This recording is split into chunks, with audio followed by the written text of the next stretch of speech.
Hey, what's going on guys? So welcome back to another Python tutorial. So we're gonna again start with our object-oriented programming classes and objects. So in today's video, we're gonna be talking about polymorphism, and this is gonna be a pretty short video because in this video we're gonna just have an introduction to what is polymorphism. So we're gonna see just a few of its examples and where we apply it in real life. So let's get started. So polymorphism. So what is polymorphism, you may ask? So as the name says, poly means many and morph means form. So anything that has different forms at different occasions and stuff is is polymorphic, somewhat like that. So you could think of as water.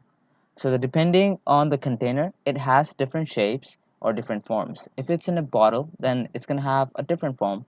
If it's in a glass, then it's going to have a different form. If it's in a bucket, then that has a different form. So then how do we use it in Python? So in Python, we have four places or four ways of applying it. So the first is called as duck typing. The second one is operator overloading.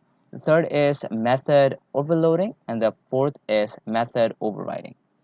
So in each separate videos, we're going to talk about each of these. So this is just what this video is.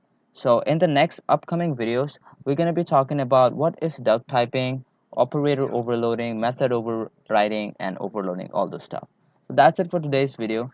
I hope you learned something new. So that's all. Thanks for watching.